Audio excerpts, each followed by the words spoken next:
ini ibadah yang membawa kebaikan atau tidak.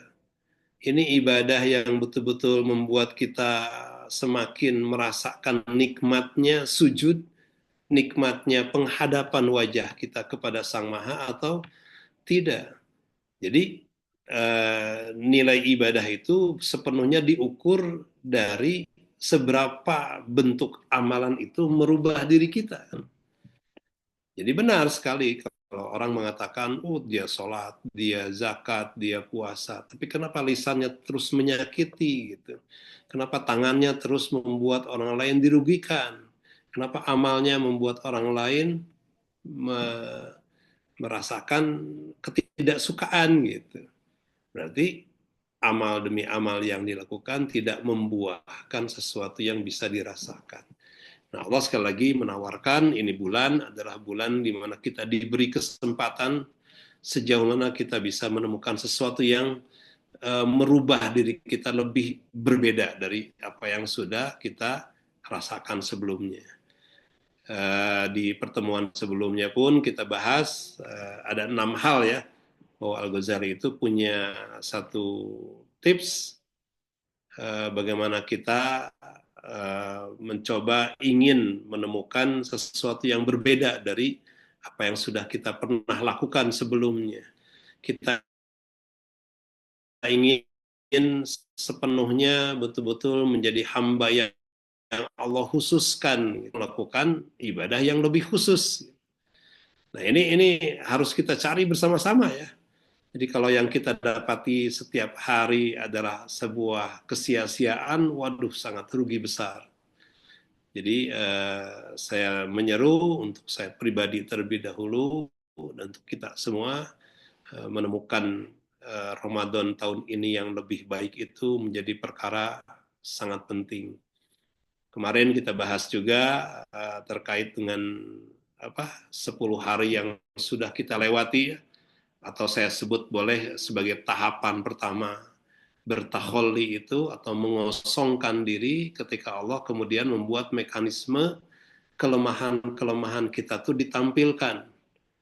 Ini yang ngeri-ngeri sedap ya.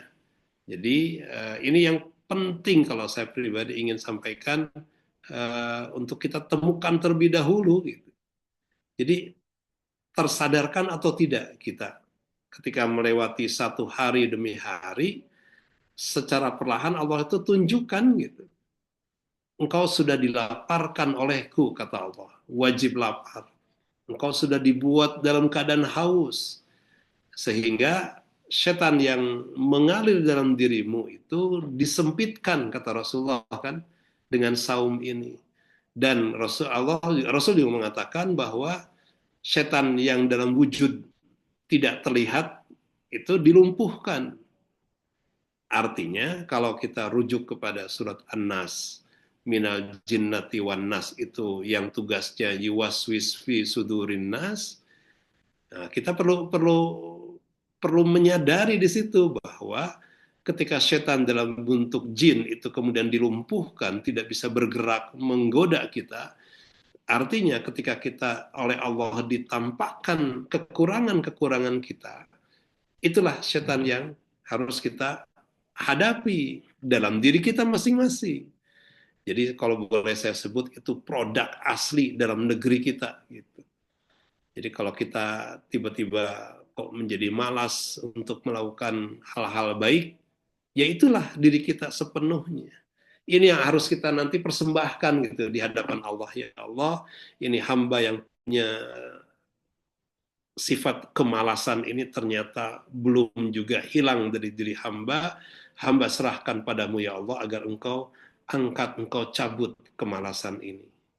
Yang tadinya memandang sahabat kita biasa saja, tiba-tiba kok mulai membenci, kita harus sadar, ya Allah inilah kebencian yang juga masih melekat. Nah, yang kemarin kita bahas sebagai pendahuluan ya, hari ini kita tuntaskan bagaimana Rasulullah itu mengajari umatnya untuk dalam bahasa hadisnya itu man soma Ramadan imanan wa ihtisaban. Nah, ihtisab saya memaknainya dari kata hisab diambilnya, yang di situ ada muhasabahnya, ada perhitungan audit dirinya. Sehingga kita harus betul-betul menemukan jejak keburukan dari diri kita, termasuk sifat-sifat yang melekat dalam diri, yang itu kita harus pastikan itu betul-betul diri sendiri, bukan dari godaan setan yang terkutuk dalam wujud alam jin itu yang sudah dilumpuhkan, yang kita harus kenali betul gitu. Dan kalau Rasul mengatakan atau bukan Rasul, ayat Quran mengatakan setan itu aduun mubin, musuh yang nyata, itu pun harus kita pastikan bahwa ya Allah, saya punya setan dalam diri bernama kemalasan. Dan kemalasan ini adalah musuh yang nyata ya Allah. Maka berikan hamba kemampuan untuk memusuhinya. Kan kita tidak mungkin ya membuang sesuatu yang kita suka gitu. Susah gitu. Kita mau membuang ketika itu kita yakini tidak bermanfaat buat diri kita. Sesuatu yang melekat di kita ya. Nah, setan itu kan juga melekat dalam diri kita. Bagaimana kita bisa membuang hal itu kalau kita masih merasa bahwa itu baik-baik saja buat kita. Jadi ketika kita dilaparkan dan kita dihauskan, sejatinya ya, Allah itu membuat mekanisme yang sangat indah, membuat kita merasa gerah dengan keburukan-keburukan kita. Membuat kita merasa tidak nyaman dengan kebohongan kita. Yang tadinya nggak ada masalah. Orang lain juga bohong semua, orang lain juga sombong semua, orang lain juga bergunjing semua, membincangkan aib orang semua. Saya ikutan juga rasanya nggak ada masalah. Tapi ketika Allah laparkan kita, Allah berikan kita suasana yang haus, itu sejatinya ya secara indah membuat sebuah mekanisme diri kita lebih menjadi merasa tidak nyaman gitu dengan setan dalam diri ini. Harus betul-betul memposisikan sebagai musuh yang nyata. Gitu ya. Jadi ini bulan kedua, maaf, 10 hari kedua masuknya, tapi tetap kalau kita merasa proses takholli belum selesai, ya kita lanjutkan gitu. Proses kita menemukan segala jenis bentuk kekurangan diri, setan dalam diri yang harus kita kenali dan kita identifikasi dan kita pastikan ini sesuatu yang harus hamba buang, kita persembahkan ke Allah untuk Allah yang mencabutnya gitu. Kita akan melihatnya sebagai sesuatu yang sangat berharga sekali kan gitu. Itu yang ingin saya sampaikan sehingga nanti kata-kata dalam ayat Quran surat Al-Baqarah 183 itu ya, itu betul-betul nyata itu bahwa kutiba ala itu maknanya betul-betul Allah menjadikan diri kita itu telah dituliskan sebuah tulisan yang tegas, sebuah pahatan gitu, sebuah patri di patri, yaitu tulisannya Asyam. Nih, saya ingin gambarkan di sini sebentar.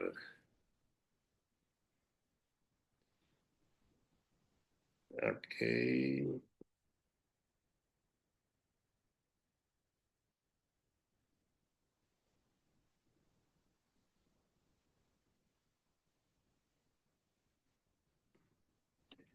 Apa,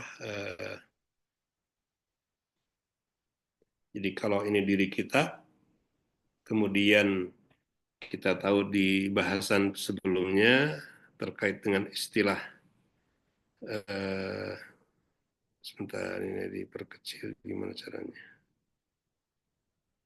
Oh ini dia.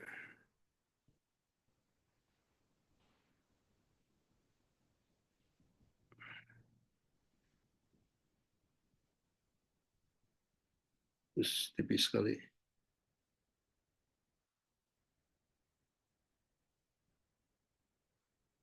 Nggak terlalu tipis. Hmm,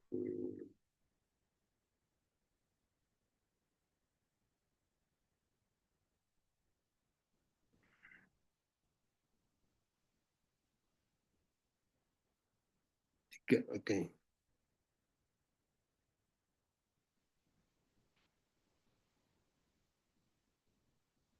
Ya, kok gini? Bentar.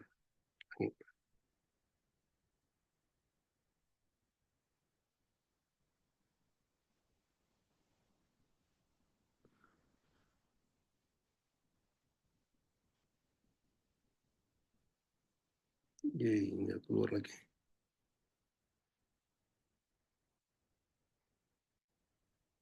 Jadi kata kutiba kemarin kita udah bahas.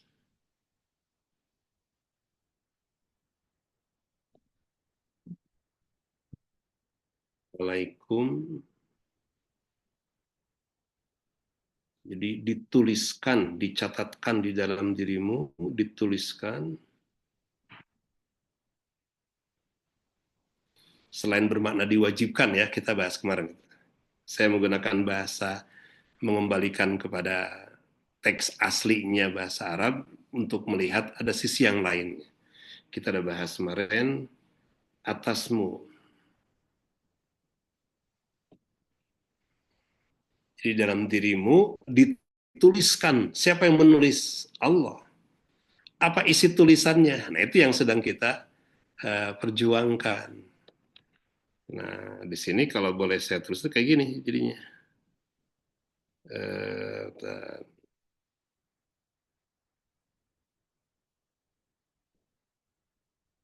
eh,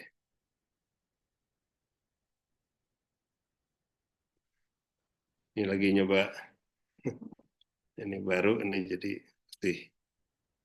Kalau ini mohon maaf kalau masih. Jadi ada kata asyam,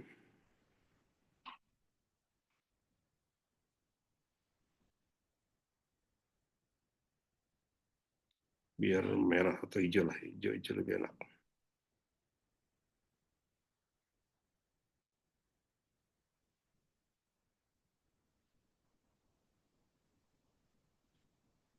Nah, gitu.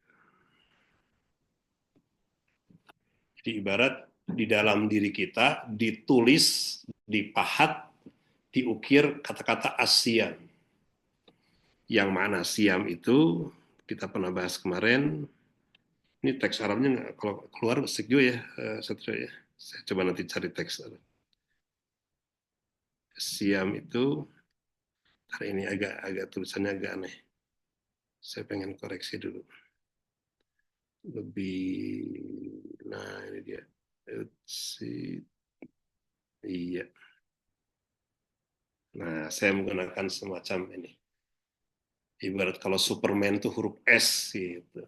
Kalau kita semua kaum mukminin yang kemudian muttaqin at-taqwa itu pasti tertulis di dalam diri sang hamba itu tulisan bertuliskan asyam, sebuah penjagaan demi penjagaan. Saum itu satu tunggal, siam itu jamak.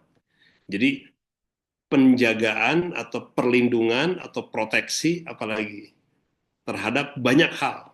Nah, Al-Ghazali itu mengaturnya, membuatnya, menyusunnya dengan 6 hal. Gitu. Jadi ini yang kemudian kita perlu terus coba ya memperjuangkan ini. Gitu. Oke, waduh ini sudah setengah jam lagi ya, nggak kerasa. Kalau sekarang setengah 10 cuma 1 jam jadi. Tapi mudah-mudahan waktu yang sisa saat ini. Jadi kata asyam, yaitu pertama adalah ini saya menggunakan ininya jaga pandangan.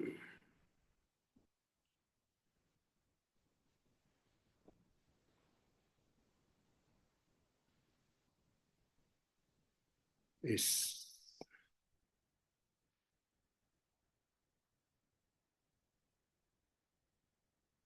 Jadi kemampuan menjaga pandangan yang tadinya kan menjaga pandangan itu juga luas ya.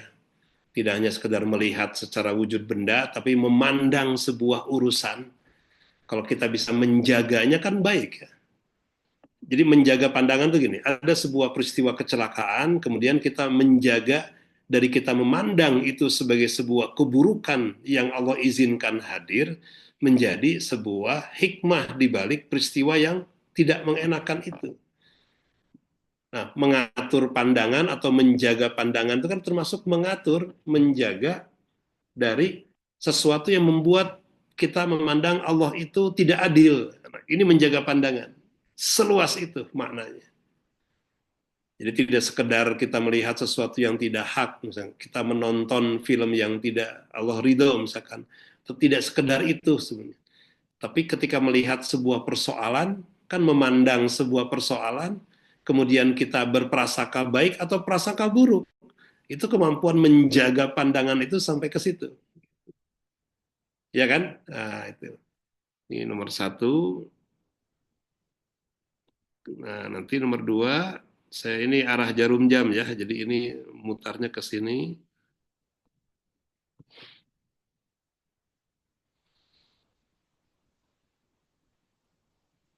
Jaga pendengaran,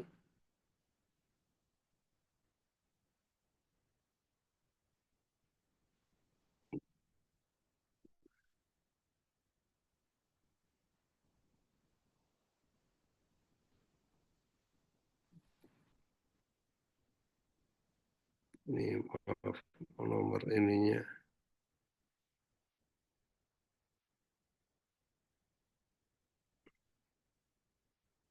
Oke, mudah-mudahan warna ini.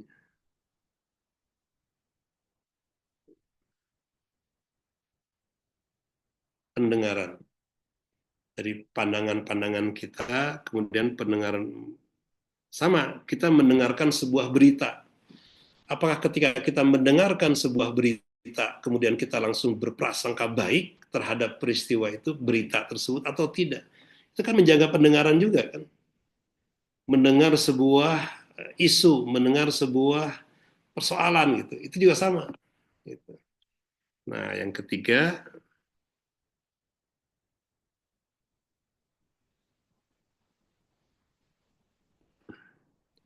ini gambarnya, saya pengen yang,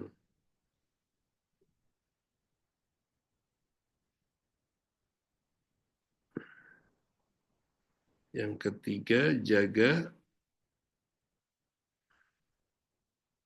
pandangan, pendengaran, lisan. Kita perluas dengan tulisan. Jadi apa yang terlisankan kemudian tertulis, kita udah paham semua ya. Kan saum yang indah itu sebetulnya. Jadi ketika kita dilaparkan oleh Allah, dihauskan, harusnya kita lebih aware gitu bahwa ya Allah, saya dalam hal urusan menjaga itu tidak sekedar jaga makanan dan jaga minuman, untuk tidak kita makan dan tidak kita minum. Tapi ingin lebih luas dari itu ya Allah. Ingin lebih dalam dari apa yang sudah pernah kita lakukan. Ya, ini udah kita bahas, tapi nggak apa. Kemudian keempat,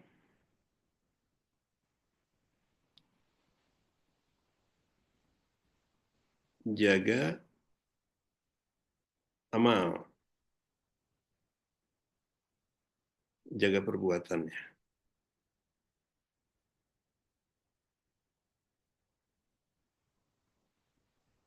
Ya, keluar.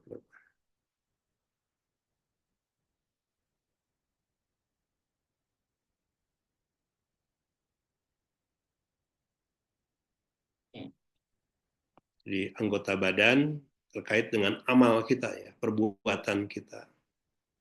Kita cenderung membiarkan tubuh kita yang lemah ini untuk sebanyak mungkin istirahat kita. Memang hadis yang terkait dengan tidurnya orang yang saum itu katanya ibadah, oleh sebagian kalangan ulama itu dipandang sebagai hadis yang palsu karena membuat orang kemudian menjadikan tidur itu sebagai bagian yang penting untuk kita teruskan. Makin banyak ibadahnya ya makin banyak tidurnya. Kan gitu jadinya kan. Tapi saya melihat hadis itu ada diucapkan atau dituliskan oleh Imam Al-Ghazali.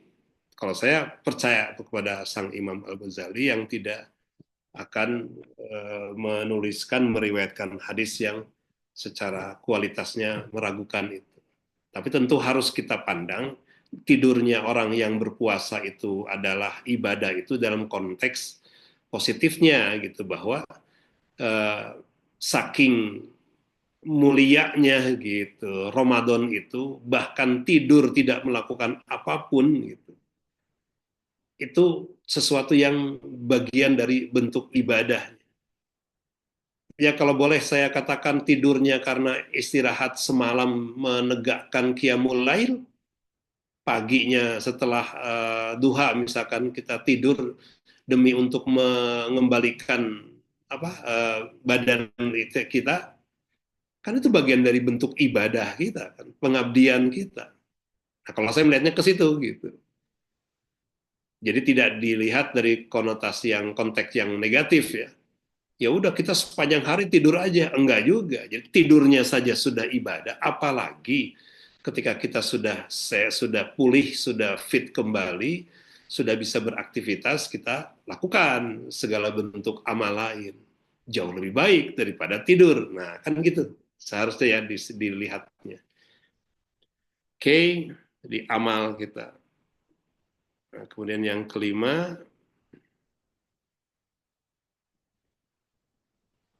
nah ini, kelima itu kalau di Al-Ghazali kan sebutannya apa?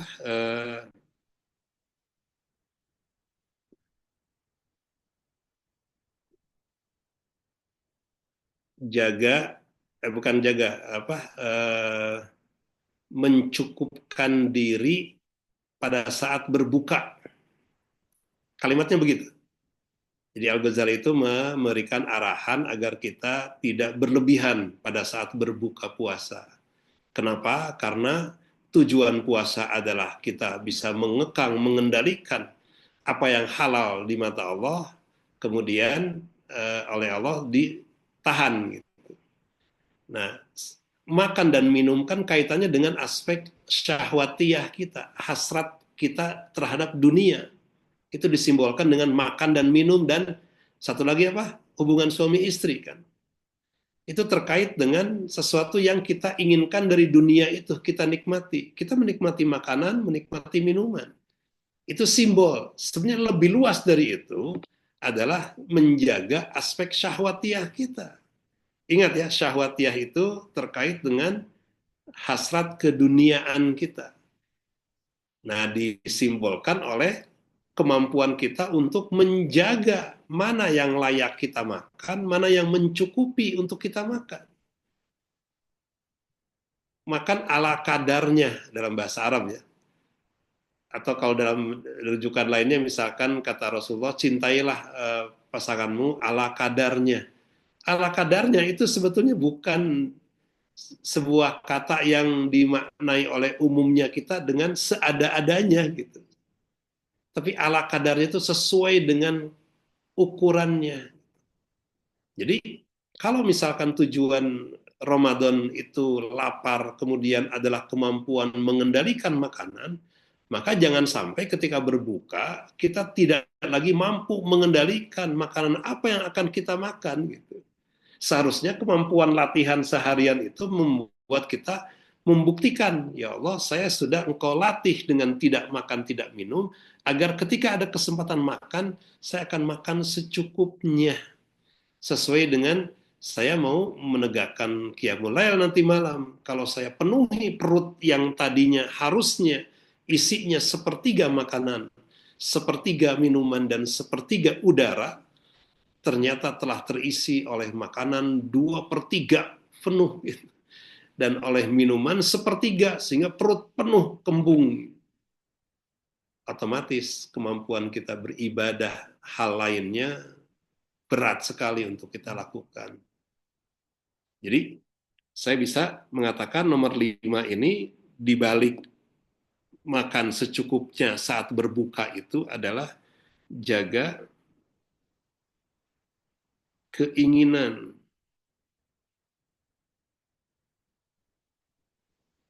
Ini lebih luas ya. Ingin makan, ingin minum, dijaga, dikendalikan gitu dalam kontrol kita. Jangan kita saking terhidangnya, ini saya menyindir saya pribadi ya, yang lain ikutan tersendiri nggak apa-apa. Kalau buka bersama itu kan cenderung kalap kita semua ya. Tapi kalau makan sendirian pun ya juga bisa juga ya. Nah itu Bagaimana caranya agar ketika berbuka pun kita secukupnya berbukanya. Nah, masuk kategori jaga keinginan. Nah, lebih luas dari itu terkait dengan makan, minum, kalau suami istri hubungan, taruh, ini sebenarnya keinginan itu referensinya di ini ya, jelas ya di surat 3 ayat 14 itu yang aspek syahwat. Taruh,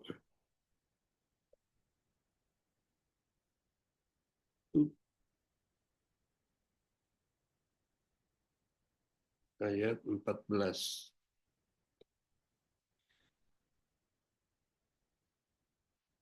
Aspek keduniaan gitu, apa kepemilikan.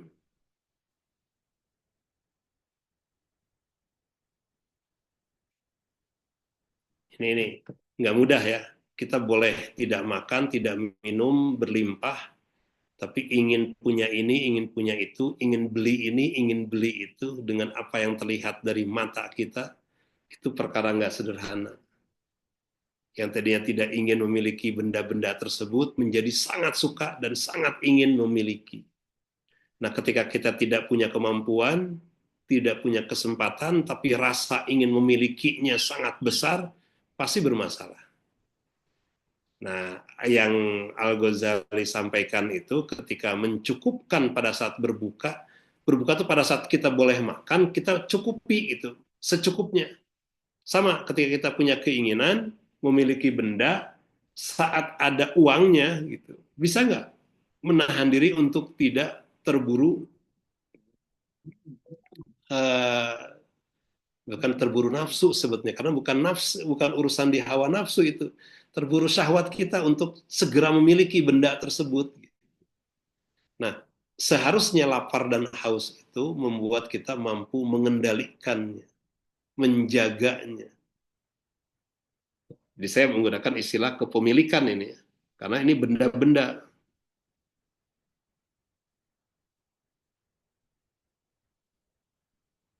Aduh, kenapa tidak bisa keluar? Ini saya masih belum ketemu ini. Kadang-kadang ketajaman pen ininya kurang. Benda. Ini hal lain ya. Ini hal-hal hal penting juga kalau saya ingin sampaikan. Dan yang terakhir, yang 6 itu, Al-Ghazali menulisnya apa? Menghadirkan harap dan cemas. Kalau saya menggunakan istilah lainnya adalah jaga perasaan. Jadi keinginan terkait hawa nafsu, perasaan terkait, terbalik. Keinginan terkait syahwat, surat 3 ayat 14. Kalau nomor 6, perasaan itu terkait dengan hawa nafsu. Jaga perasaan.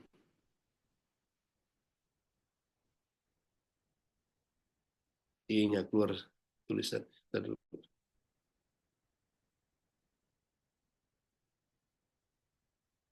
Oleh Al-Ghazali itu disingkat dengan dua hal, harus ada aspek rasa, bukan rasa, perasaan ya ini, aspek,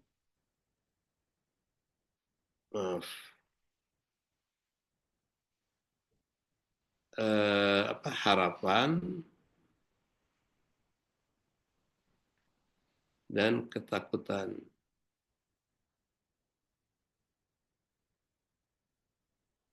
Jangan takutlah, cemas saja, cemas lebih enak itu.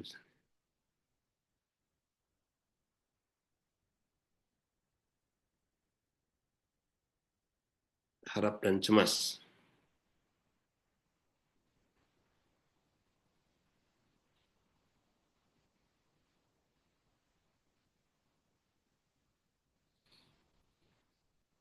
Jadi dituliskan atasmu, kata Allah dalam ayat Quran, as-siyam, penjagaan demi penjagaan, itu menandakan engkau kalau sudah berhasil sepenuhnya dilabeli sebagai hamba yang bertakwa.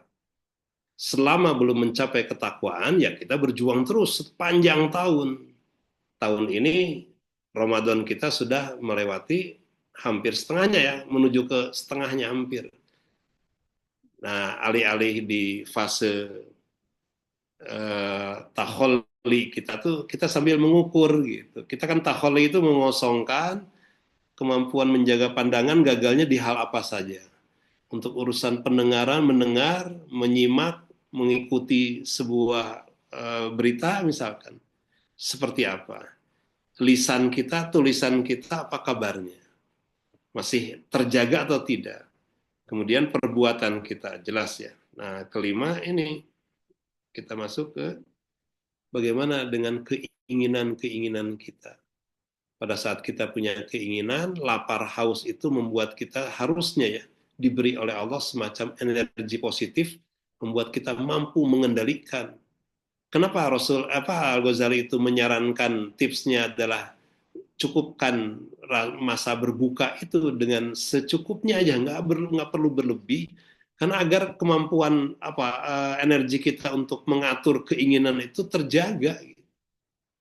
Kalau kita biarkan diumbar keinginan untuk makan minum, itu akibatnya ya bermasalah kan. Duh, ngeri semua ini ya. Nah, kemudian yang keenam, menjaga aspek rasa kita. Bagaimana rasa itu harus dikondisikan di dalam kontrol kita. Nah, salah satu cara yang Al-Ghazali itu pandu untuk kita diarahkan adalah mulai dari ada harap nggak di dalam Ramadan ini, kita berharap apa? Kita menginginkan apa? Kita merasakan bahagia pada saat keinginannya terpenuhi, ya keinginan yang mana? Kalau kita punya keinginan-keinginan yang tepat, harapan-harapan yang Allah emang ridho tepat, dan kita raih, kan bahagia sekali kita.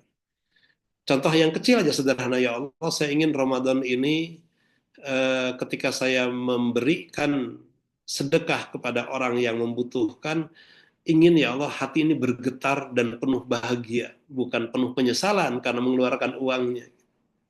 Mungkin ini hal sepele ya, tapi menemukan kebahagiaan pada saat kita bisa memberi itu perkara besar kalau kita punya itu.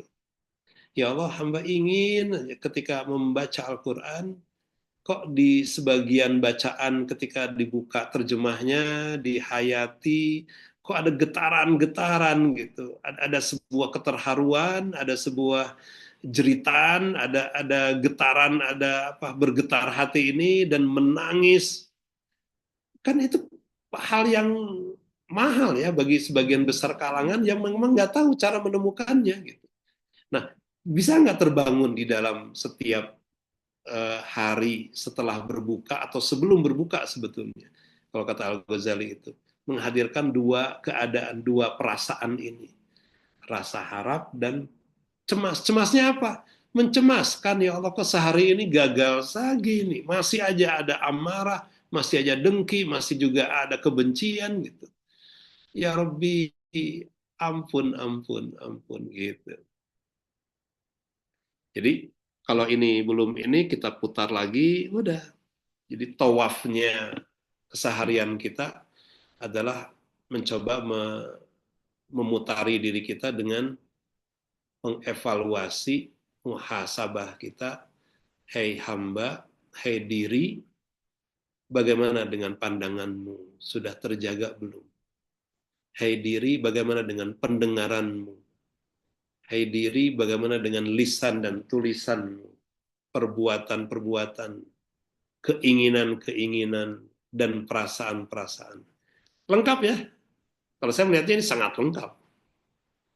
Nah, kegagalan kita membangun takholli dalam diri 10 hari pertama, di 10 hari kedua juga bisa jadi kita belum tahu nih apakah berhasil tidaknya, dan kemudian kita juga belum memikirkan bagaimana kita berhias dengan tahalli ya, fase kedua itu kebaikan-kebaikan lain, bisa jadi gini, nggak apa-apa, kita gagal menemukan banyak kekurangan diri, tapi sambil berhias, sambil diakadkan aja. Ya Allah, saya memberikan sedekah uang 50.000 di masjid ini dengan harapan kesombongan hamba engkau cabut. Nah, gitu. Jadi ada ijab kabul itu menarik sekali sebetulnya. Setiap amalan itu. Karena kita sedang bertransaksi dengan Allah Ta'ala, bukan dengan manusia. Dan Allah bisa jadi, nggak usah pakai transaksi juga langsung dipenuhi aja bisa, sangat mungkin. Oke, ini yang ingin saya bagikan ya. Ini mungkin bagi sebagian kita sudah pernah mengikuti tahun kemarin ya, tapi saya ingin melihatnya dari sudut pandang yang berbeda. Jaga rasa, jaga keinginan. Kalau untuk menjaga rasa, utamakan menghadirkan ada harapan dan ada kecemasan, ada tujuan, ada ingin apa gitu yang kita inginkan di balik Ramadan ini. Nah, kemudian jaga keinginan, tidak hanya sekedar menahan makan dan minum, menahan keinginan memiliki sesuatu aja. Yang itu sebetulnya kalau kita timbang-timbang, belum penting-penting amat, belum sesuatu yang aku butuhkan, baru sekedar ingin saja. Nah ini kan beda ya. Kalau kebutuhan sebisa mungkin dipenuhi, tapi kalau keinginan sebisa mungkin dikendalikan. Teorinya gitu, kalau prakteknya susah. Tapi saya kan butuh ini, ya bagimu itu dibutuhkan, sebetulnya nggak dibutuhkan, baru diinginkan kan gitu. Jaga perbuatan, badan kita dibawa kemana, ditidurkan atau dibangkitkan atau diarahkan menuju ke tempat mana kan ini perkara lain. Lisan, pendengaran, dan pandangan. Sudah hampir 7 menit selesai, jadi waktu diskusi hanya 7 menit, mohon maaf lagi lahir batin. Tapi kita masih punya pekan depan, kita akan coba diskusikan ya. Jadi kalau hari ini belum selesai, silakan di ini. Saya persilahkan bagi yang mau merespon tulisan ini, ada hal-hal yang ini enggak? Silakan. Enggak. Pak Deddy mau duluan, boleh?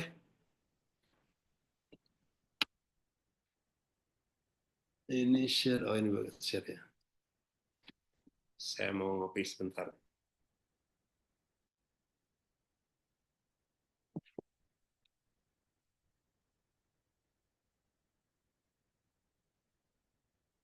Mbak Frida, Mbak Yani, ada 2 Yani di sini. Oke, saya absen ya. Ibu Sri silahkan kalau ada yang mau ini. Bu Riyati, Bu Rustu, Bu Eli, panggil semua. Mbak Lucy, Daeng, Junung, ini materinya udah pernah dibahas ya Daeng ya. Tahun-tahun kemarin juga ketemu yang sama. Ibu Jenny silahkan. Bu Lilis, Mbak Lilis, Bu Indah, Bu Fayira. Oke.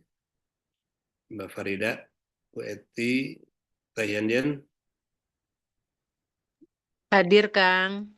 Oke, sok. Assalamualaikum Silahkan direspon. warahmatullahi wabarakatuh. Waalaikumsalam. Mangga. Saya minggu kemarin absen, nggak tahu ada kajian, Ah, kelewat. Allahu Akbar. Tapi ini sama kok. rekamannya sudah disimak, Hmm. alhamdulillah. Nah, tapi sebenarnya yang mau saya tanyakan itu yang waktu kajian 2 minggu sebelumnya, Kang, yang Kang Dani Nggak apa, sok. kan yang tentang takholi itu ya. Nah, itu Ya. kan eh, saya amati gitu pelan-pelan hari pertama apa yang Allah hadirkan, tunjukkan gitu keburukan saya. Terus saya catet gitu, Hmm. Kang. Hmm. Terus Hmm. Kang Dani bilang gitu ya, akui, terus mohonkan ampun, mohon pemaafan, kemudian mohon Allah angkat gitu keburukan itu ya. Nah, Ya, ya. hari pertama, hari kedua itu alhamdulillah, Kang. Maksudnya hikmahnya terambil gitu. Saya catat itu Hmm. hikmah di hari pertama, hari kedua. Nah, masalahnya Hmm. Kang, di hari ketiga saya stuck.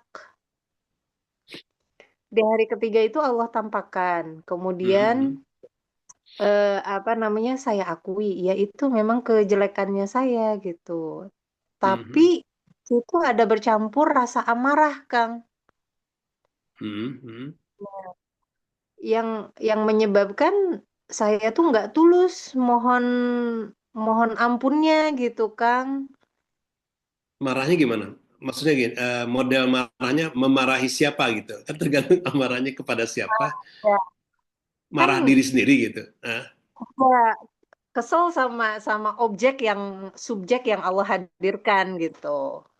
Oke. Hmm. Oh, Hmm. gitu. Jadi saya bilang iya ya Allah saya itu memang memang kelemahan saya gitu, keburukan hati saya gitu bahwa Hmm. saya ini begini begini.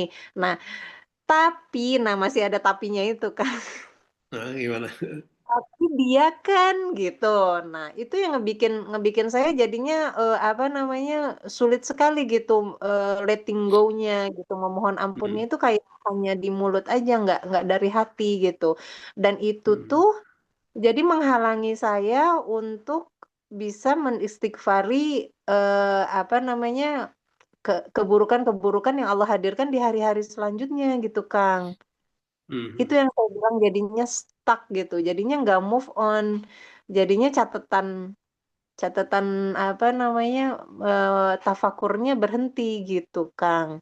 Jadi mohon Hmm. nasihat ini gimana gitu, Kang. Saya tahu hanya Allah yang bisa mengangkat gitu.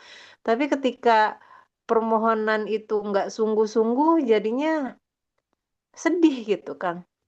Ya. Eh,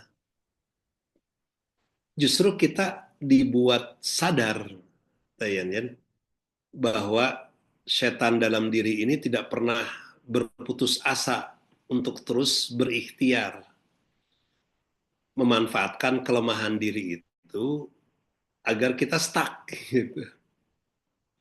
Ya nggak? Kenapa di Quran surat Al-Insyirah ada kalimat faida farogta fangsob. Jika engkau selesai dalam satu urusan, maka bersegera melakukan urusan yang lain. Itu artinya di situ Allah sedang memberi pesan kepada kita untuk jangan menyerah untuk terus berikhtiar. Tapi dalam proses ikhtiar itu kita makin ke sini harus makin sadar bahwa ya Allah, betul memang setan dalam diri bernama hawa nafsu itu pasti akan selalu mendorong kita. Jadi bukan setan di luar diri ya bernama jin itu enggak, tapi setan dalam diri yang bernama hawa nafsu pasti akan terus membuat kita merasa lemah dan tidak berdaya. Hawa nafsu itu bernama keputusasaan, menyerah sebelum berperang atau menyerah cepat menyerah gitu. Mungkin kita udah berperang kan, udah bertarung, tapi ada kondisi di mana setan itu bernama hawa nafsu, dari kalangan hawa nafsu kita itu menemukan jalan di mana kita itu digiring untuk ikhtiarnya sebentar, tapi udah langsung dilabeli kamu nggak mampu, kamu tuh nggak bisa, kamu itu, nah ini gitu. Kerasa nggak, Tayanen? Iya, iya, itu ada rasa Iya. iya. Nah, rasa itu bukan diri kita yang sejatinya kan? Itu mah hawa nafsu yang memang nemplok di dalam diri kita yang terus tidak pernah berhenti sebelum kita lumpuhkan gitu. Nah, cara teorinya ya, karena prakteknya memang susah. Cara kita melumpuhkan dorongan kuat si hawa nafsu agar kita cepat menyerah, agar kita cepat tadi menyatakan ini mah stuck nggak mungkin saya maju kayak gitu kan, keputusasaan itu ya itu wajib dilawan oleh menjeritnya lebih kuat lagi gitu. Kan teorinya begitu ke situ nantinya. Jadi Allah tuh kadang membiarkan kita jatuh dalam satu keterpurukan istilahnya ya. Merasa ya Allah saya ini udah berusaha gagal maning gitu ya. Tapi dalam keterpurukan itu kadang Allah itu sengaja membiarkan kita tergiring ke arah situ, ke arah keterpurukan, merasa tidak berdaya, tidak mampu, agar apa ya, hasrat menjeritnya tuh bisa lebih kuat gitu. Justru itu. Justru yang Allah tidak suka itulah ada kesombongan diri kan. Saya sudah bisa nih menghadapi, saya mampu nih, ini saya mampu, oh ini mah bisalah dilawan, yang ini mah jaga pandangan, bisa, insya Allah saya bisa kok. Pendengaran, oke, saya juga udah bisa. Nah, kesombongan itu kan nggak kerasa ya. Maka oleh Allah tuh sengaja dibiarkan di beberapa hal tuh memang kita buntu. Di beberapa hal tuh kita sadar, ya Allah saya kok terlalu berat untuk yang satu ini gitu. Tapi kesadaran itu harus disambut oleh kita dengan jeritan yang lebih kuat lagi. Jadi apa ya? Eh, dan Allah Maha tahu gitu. Maha lembut sekaligus Maha tahu, sekaligus tanda petik ya, Maha misterius untuk kemudian ini loh pancinganmu agar jeritan lebih kuat dikasih hal seperti ini. Ketangkap nggak maksud saya, Tayan? Ya, Gitu. Jadi jadi sebuah itu. bentuk pertolongan Allah supaya terbentuk ruang Just, fakir gitu ya, Kang. iya, nah fakir itu harus ditempa memang gitu. Merasakan kefakiran atau rasa butuh yang kuat itu harus terkondisikan oleh apa? Oleh berkali-kali gagalnya kita di dalam menghadapi satu hal tersebut. Iya, iya. Jadi kita nggak mengandalkan diri sendiri jadinya. Kan teorinya begitu ya. Teorinya berserah diri, jangan mengandalkan pikiran. Itu teorinya, konsepnya kan. Praktiknya kan memang susah. Tapi bukan berarti tidak mungkin gitu. Jadi antara kita berjuang terus-menerus tidak pernah berhenti berikhtiar dengan wa ila rabbika fargob yang ayat terakhirnya ya surat Alam Nashrah, terus berharap dan terus berharap itu harus kalau bisa seimbang penuh gitu. Nah, si hawa nafsu itu cenderung melumpuhkan ikhtiarnya dibuat cepat menyerah, berharapnya dibuat cepat putus gitu, putus harapan gitu. Kan ngeri-ngeri sedap ya. Tapi kita nggak merasa seringnya gitu. Dan yang lebih banyak menjatuhkan kita adalah kesombongan. Enggak, kita mungkin nggak ngaku sebagai orang sombong ya. Tidak, ya nggak ada lah. Kalau kita jujur ya, nggak ada lah kita sengaja menyombongkan diri. Enggak, tapi merasa saya bisa menghadapi urusan ini. Nah, merasa bisa itu sebuah kesombongan tersendiri kan. Antara tipis batasnya antara percaya diri saya bisa melewati ujian ini dengan kesombongan diri loh, itu gak mudah. Nah, seringkali orang tuh tergiring untuk menjerit yang kuat. Saya suka dengan doa ini kan tiap malam itu memang larut malam sekali ya kalau mengikuti tarawehannya Masjidil Haram itu mulai jam 12 malam setengah satu lah. Nggak tahu di Thailand lebih lebih lebih aman ya, berarti jam berapa, jam 10-an ya kalau di Perancis. Yang di Saudi jam 8 malam. Jam 8 Nah, kita malam, iya beda 2 jam, Kang. Iya. jam 10-an masih belum larut kan. Sekali-kali mengikuti menarik lah sebetulnya. Dan yang buat saya sering menyentuh ya, mungkin walaupun nggak terlalu paham semua, beberapa maaf paham. Tapi nada ketika kunut di rokaat terakhir, kan 13 rokaat totalnya ya di Saudi itu sekarang, Haram atau Nabawi itu sama. Kalau kita ikuti live YouTube live-nya itu, kadang saya ngikutin gitu ya, sekali-kali kemarin itu ada hal menakjubkan. Doanya itu kadang doa yang bergetar, yang betul-betul menunjukkan jeritannya gitu. Nah itu merasakan, kalau dalam bahasa keren hari ini, vibe-nya lah gitu. Suasana Ramadannya di Saudi, kemudian merasakan ini. Waduh, kalau buat saya sih menarik gitu. Sekali-kali lah, boleh. Kalau pas lagi dibuat bangun ya, jam 12, jam 1 malam itu. Itu waktu tahajud memang itu. Itu menarik. Bagaimana kunut itu sebuah doa yang disampaikan di witir terakhir itu dengan jeritannya gitu. Walaupun ya mungkin itu. Nah, bagi sebagian yang merasakan itu nuansanya berbeda. Nah, alih-alih mungkin karena kita tidak semuanya dimudahkan memahami teks Arabnya, ya setidaknya menemukan rasa itu. Nah, kalau dalam kesendirian nggak ada ruginya, jadi ketika merasa kok saya ini gagal terus, gagal ini itu fakir itu dibangun sepenuhnya. Nanti ada ini kok, Allah tuh maha maha ketegaan lah istilah kita. Allah maha tidak tegaan gitu, membiarkan kita menjerit-jerit tapi nggak diberi, itu mustahil. Kata Allah ini belum menjerit sih, jadi aku belum beri pertolongan. Nah, jangan-jangan begitu ya oleh Allah diperlakukan. Gitu. Gimana, gimana?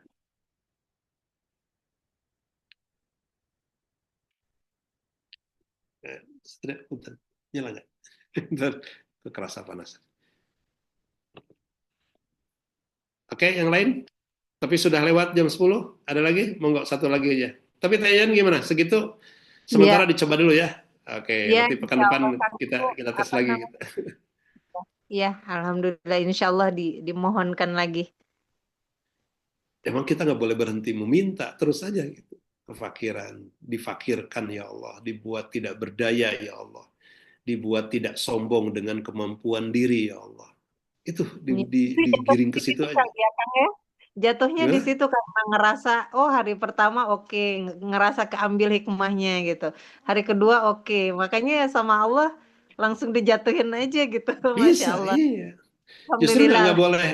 nggak boleh kita merasa berhasil, justru harus merasa. Makanya harap cemas itu kata Al Ghazali itu harus hadir karena jangan bangga dengan harapannya terpenuhi sudah merasakan nikmatnya Ramadan, nggak Hmm, cukup, ya, ya, harus ya. sebanding dengan kecemasan juga harus ada jeritan gitu.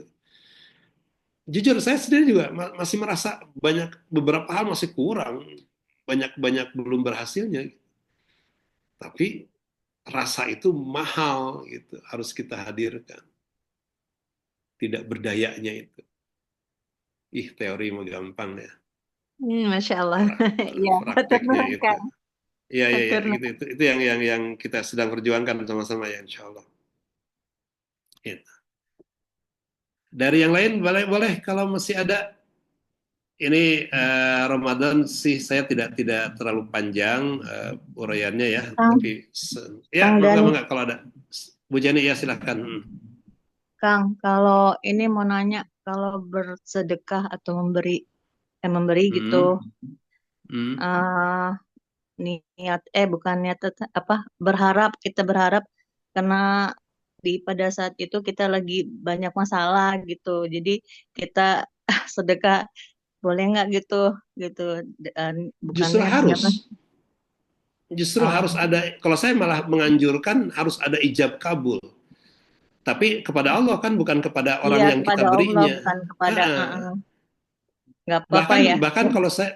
bahkan kalau saya malah sampaikan terus terang ke orang yang kita, misalkan orang yang sangat sederhana, orang yang tidak punya apa-apa ya gitu. Kita beri sedekah, terus kita secara akadnya minta doakan saya agar diberi kemudahan, agar diberi kelapangan rezeki juga gitu. Nah, aminnya mereka itu jangan-jangan amin yang oleh malaikat pencatat kebaikan itu langsung memancing pengabulan Allah. Oh, Masya Allah.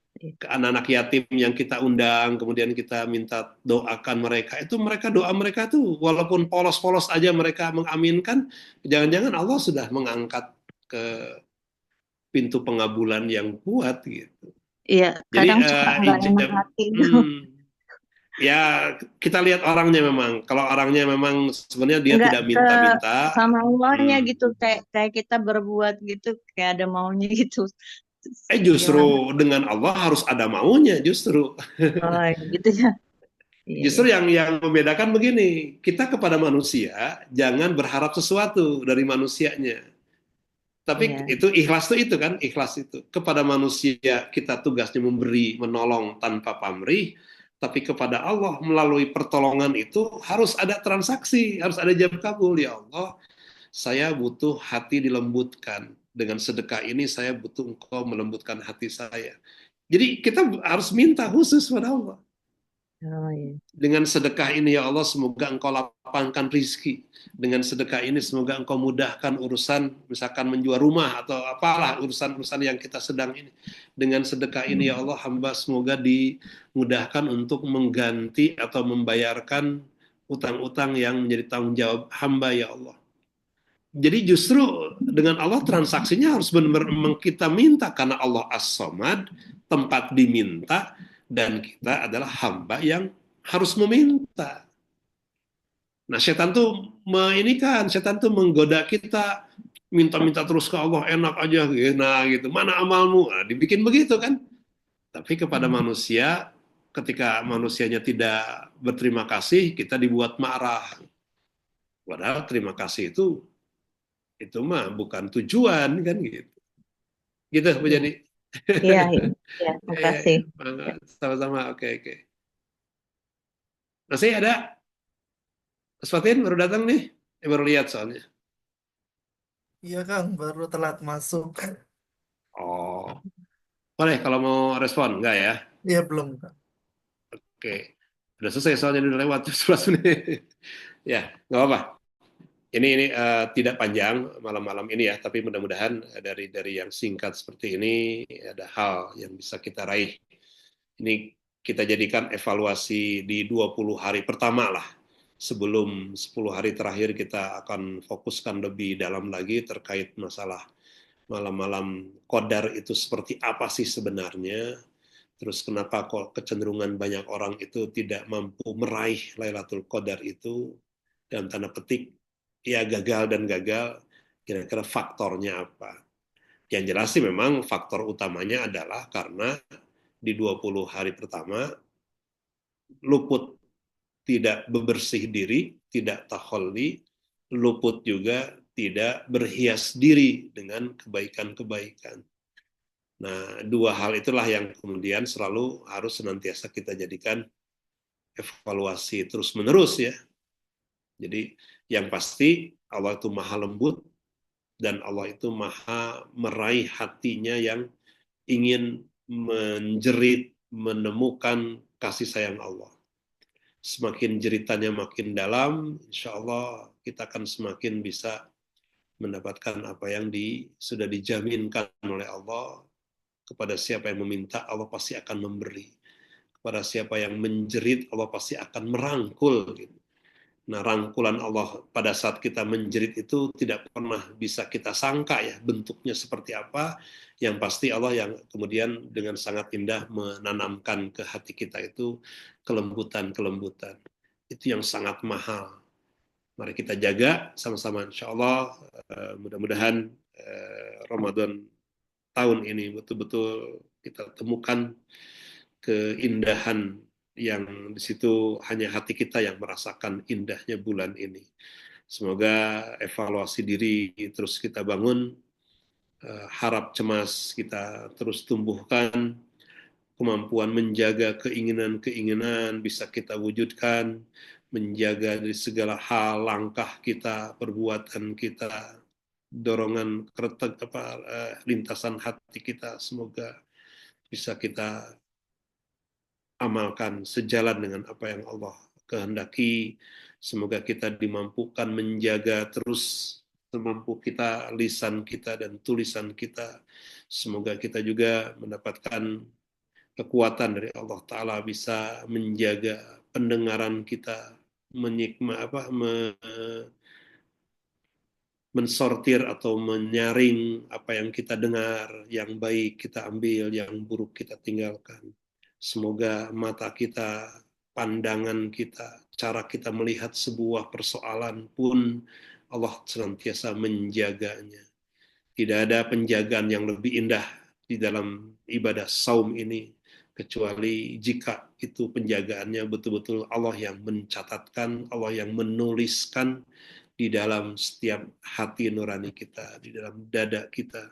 Itu yang menjadi target pencapaian yang seharusnya tidak pernah bosan kita terus hadirkan dalam hati kita. Semoga Allah berkenan menerima pengharapan ini, menerima doa ini.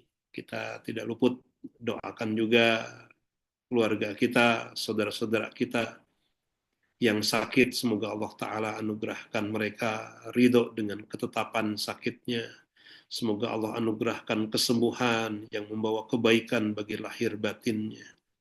Kepada yang sedang membutuhkan lapangnya rizki, semoga Allah lapangkan rizkinya. Semoga Allah anugerahkan dari sisi yang tidak disangka yang akan bisa membuat segala kebutuhan terpenuhi. Kepada yang sedang merindukan hadir pasangan, semoga Allah hadirkan sosok yang akan saling mengokohkan, saling menguatkan. Untuk orang tua kita, mari kita doakan semoga Allah anugerahkan umur yang semakin berkah, amal yang semakin bertambah kebaikannya, dan husnul khotimah. Yang telah mendahului kita, baik orang tua atau pasangan atau anak kita, barangkali kita terus tidak pernah bosan doakan mereka. Ya Allah, lapangkan barzahnya, angkat derajatnya, mudahkan urusannya. Anugerahkan yang menjadi hak bagi mereka, ya Allah, derajat yang ditinggikan dan dosa yang diampuni. Untuk anak-anak kita tidak pernah bosan, terus kita mintakan kepada Allah Ta'ala, ya Allah, anugerahkan anak-anak kami ini, anak yang qurrata a'yun, yang menenteramkan batin kami, ya Allah. Anugerahkan kami kekuatan untuk bisa menjadi orang tua yang bijak bagi mereka. Orang tua yang bisa menyeru dengan hikmah, memberikan keteladanan kebaikan, bisa mengikatkan hati dengan kasih sayang. Semoga anak-anak tumbuh besar, menghormati, berbakti, dan taat kepada Allah Ta'ala, taat kepada kebenaran ajaran. Semoga kelak menjadi hamba-hamba yang membukakan surga bagi orang tuanya, bagi kita semua. Untuk semua harapan dan doa, semoga Allah berkenan menerima Ramadan ini menjadi sebaik-baik bulan, sebaik-baik perubahan, sebaik-baik keadaan bagi kita semua. Kita bersolawat kepada baginda mulia, Allahumma salli ala Sayyidina Muhammadin wa ala ali Sayyidina Muhammad bibarakati ummil kitab al-Fatihah. A'udzu billahi minasyaitonir rajim. Bismillahirrahmanirrahim. Alhamdulillahi rabbil alamin. Ar-Rahmanir Rahim. Maliki yaumiddin. Iyyaka na'budu wa iyyaka nasta'in. Ihdinas siratal mustaqim. Siratal ladzina an'amta 'alaihim ghairil maghdubi 'alaihim waladdallin. Amin ya Allah ya rabbal alamin. Amin ya Allah ya mujibas sa'ilin ya qabila du'a ya sami'a du'a ya arhamar rahimin. Taqabbal ya karim. Walhamdulillahi rabbil alamin. Demikian kita tutup dengan doa akhir majelis. Subhanakallahumma rabbana wa bihamdika asyhadu an la ilaha illa anta nastaghfiruka wa natubu ilaik. Tutup dengan hamdalah. Alhamdulillahirrahmanirrahim. Astagfirullah. Assalamualaikum warahmatullahi wabarakatuh. Mohon maaf lahir batin. Waalaikumsalam. Waalaikumsalam warahmatullahi wabarakatuh. Jazakallahu khairan Kang Dani. Mangga Gurustu, mangga. Sehat-sehat. Kang Dani. Kang Dani. Ya, mangga. Kang Dani. Ya, Mbak Frida, mangga. Hatur nuhun, hatur nuhun. Salam. Ya, mangga Pak Didi, ya, mangga. Ya. Enggak izin keluar Kang. Assalamualaikum. Oh gitu ya, silakan.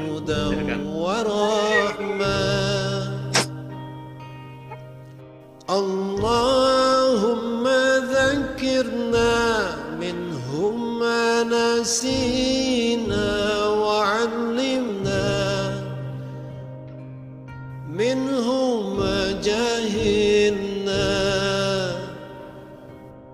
warzuqna tilawatahu ana al-laili wa atrafan nahar waj'alhu lana hujjatan ya rabbal alamin.